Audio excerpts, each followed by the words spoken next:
Joining us now is Shri Чинмой. He is director of the United Nations Meditation Group.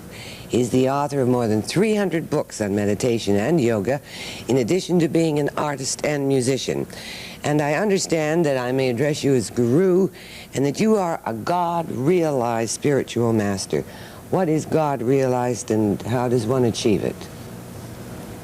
One achieves God realization through meditation and prayer. And a God-realized person is he who has established a free access to the inner pilot within him. Now, what is your personal philosophy behind your particular spiritual path? Our personal philosophy is very simple: divine love, divine devotion, and divine surrender, unlike the human love, human devotion, and human surrender. How does that affect decisions you make in everyday living? It affects at every moment.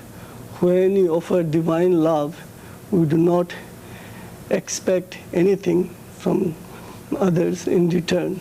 We just love because we feel that inside that person is the living reality, which you call the Supreme. And when we devote ourselves divinely to an individual, we feel that we are reaching the source within us. And then when we make a divine surrender, we feel that our unlit part has surrendered to the most illumined part within us. It is not the surrender of a slave to the master, but it is the surrender of one's unlit reality to the most illumined reality within him. So this is how we distinguish the two.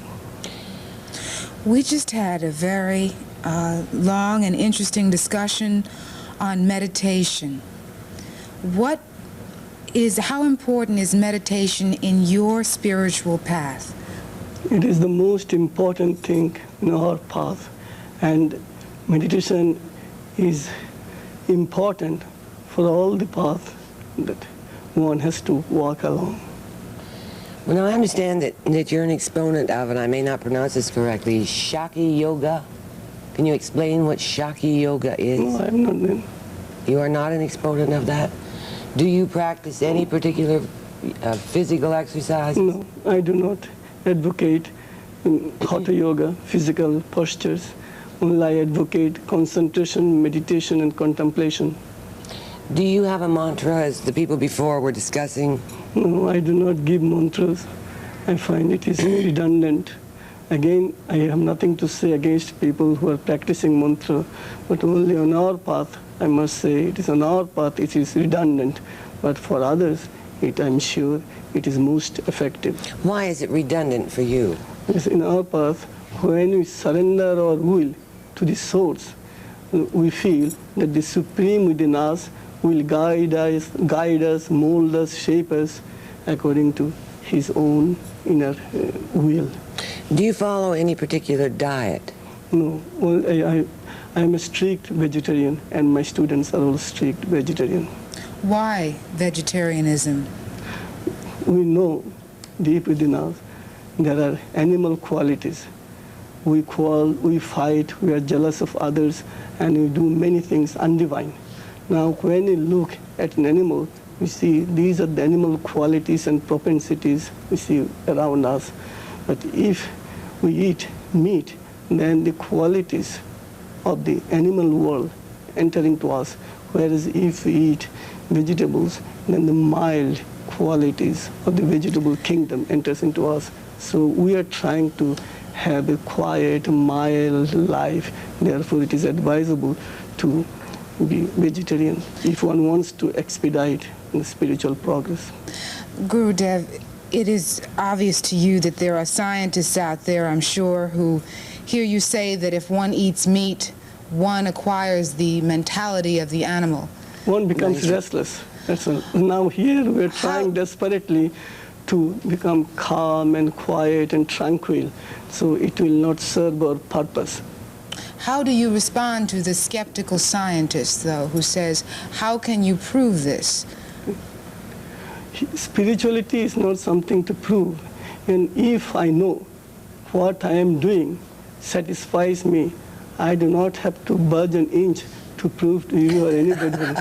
The very fact that I am enjoying what I am supposed to enjoy. So here, by proving to others, what do we gain? We just enter into the world of confusion and contradiction. Whereas if I know that I am enjoying nectar, divine bliss, let the whole world criticize me or disbelieve me, I will not pay any attention to it. For if I know what my goal is, and if I am in my goal, let the world tell me that I have not come even to the starting point. I shall not mind. Tell me this, I assume you began in India. You were born in India, studied in India. Could you tell us a little bit about your background and why you came here? I came here because I was commanded by my inner pilot. Therefore, I came here to serve him in the aspiring West. And I was brought up in a spiritual community. I stayed there for 20 years. At the age of 12, I started practicing spirituality. Many people would like to know, and this is a Western question, although not mine, but I feel free to ask it, my inner pilot, I guess. Why would you leave India? Why do many other spiritual masters leave India when there is great need and trouble in India? Now, about others, I have no right to say anything. As regards my own spirituality, as regards my coming over to the West, I could say that in my case, I do not make any choice. I have no freedom of my own. If just today, if my inner pilot commands me to go back to India, I will be the happiest person. And I always listen to the dictates of my inner pilot. For me, there is no such thing as America or India or Europe or Africa.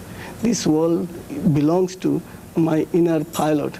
So today he wants me to be in America in a particular home, and tomorrow he can ask me to be in another home. So I will be always ready to abide by his command.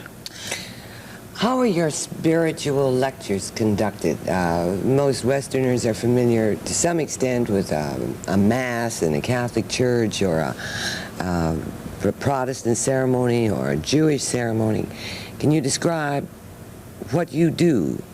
I give talks and I answer questions, and also I teach my students, my disciples over the world, how to meditate. And I have written, as you know, considerably, and also I help them inwardly. God, out of his infinite bounty, has given me the capacity to communicate with the souls of the seekers. So I teach the souls of the individual how to convince the aspiring heart and the searching mind to pray and meditate. So I mostly deal with the souls. When the souls deal with the individuals, I feel it is most effective. Otherwise, when you give mantra to some individuals or ask them to practice some mantras, the mind comes to the fore. And the mind is right now all confusion. The mind needs illumination. Whereas if we start our journey right in the heart or with the heart, then heart is identification. Here we can establish our inseparable oneness with the soul right in the heart. So our path is the path of the heart and not of the mind. Well, now I know, because it was written up in the newspapers here, that you presented a collection of your books to Mayor Beam. And the book stood 7 feet tall, which must have been very interesting next to our revered mayor. But I'd like to know how, with the meditating you do, teaching, how much time do you allot for all these writings that you do? I am the first person to disbelieve all this, but I am a mere instrument of my inner pilot. If one surrenders one's will to the inner pilot, there is no such thing as impossibility.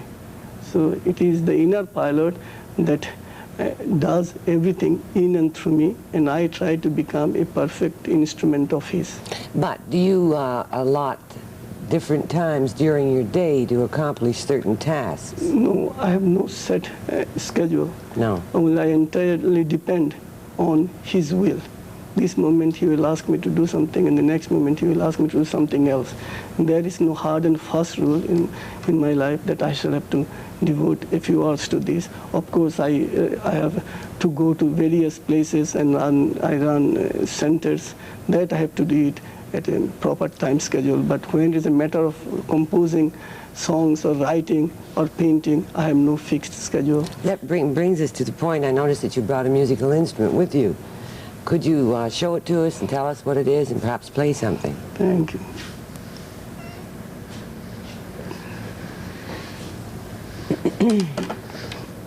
What do you call this instrument? We call it estrad. Estrad, it is an Indian instrument. And is this used in your services? This is one of the instruments that I use. If you are there.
I'm sorry to interrupt you, but there are a few other questions we'd like to ask you.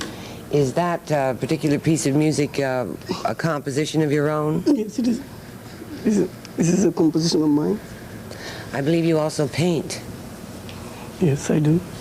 And what sorts of paintings do you like to do? Mostly I do abstract paintings. Did you study art? I've never studied art. Again, I have surrendered my will to the will of the Supreme. I just try to become a humble instrument of His. One of the things I'd like to know, since this is my first chance ever having to talk directly to a guru, is why we have so much trouble right now. You are attached to the United Nations. You have a meditation center.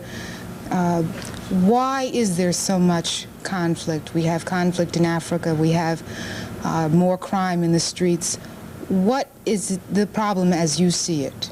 The problem is that we cherish our limited freedom. We do not want to enter into the boundless freedom. The limited freedom is the dance of ego, I and mine. But the moment we can say that we belong to we belong to God and God alone, then all the problems are non-existent.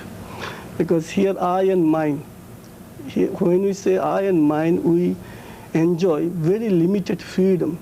But the moment we can say thou or thou art, then we enjoy unlimited freedom. The moment we can say, would you say that again? Thou and thou art. Thou and thou art, I see. Then we enjoy unlimited freedom. But we don't want unlimited freedom. We are afraid that when we try to enjoy unlimited freedom, we may lose our very existence. Like a tiny drop, the drop is afraid of the mighty ocean. But when the drop enters into the ocean, we see that the drop does not lose its individuality or personality. It becomes the mighty ocean, and its individuality and personality becomes infinitely larger than what it was before. So at that time, we cannot trace the drop from the mighty ocean. So we immediately say this is the ocean itself. We are afraid of the infinite. We are now enjoying the finite existence. But the moment we try to enjoy the infinite divine existence, we will be able to free ourselves from the meshes of ignorance that we are consciously enjoying right now, here, there, and elsewhere. Is it possible for people who are not of your religious persuasion? Excuse me, mine is not a religion. Mine is just a road. We walk along a road. Religion is not the same as the road. We walk along the road. You can practice your religion, she can practice her religion, and I can practice my religion. But if we walk along the road, there is no objection. We can reach our destination. I didn't realize that. Have you had much effect on people at the United Nations? Yes, I do have. They are extremely kind to me, and they do follow our path with utmost sincerity, all those who come and join us during the meditation. Thank you for being with us, Gurudev Shri Чинмой, author, artist, lecturer, and director of the United Nations Meditation Group. We shall return in just a moment.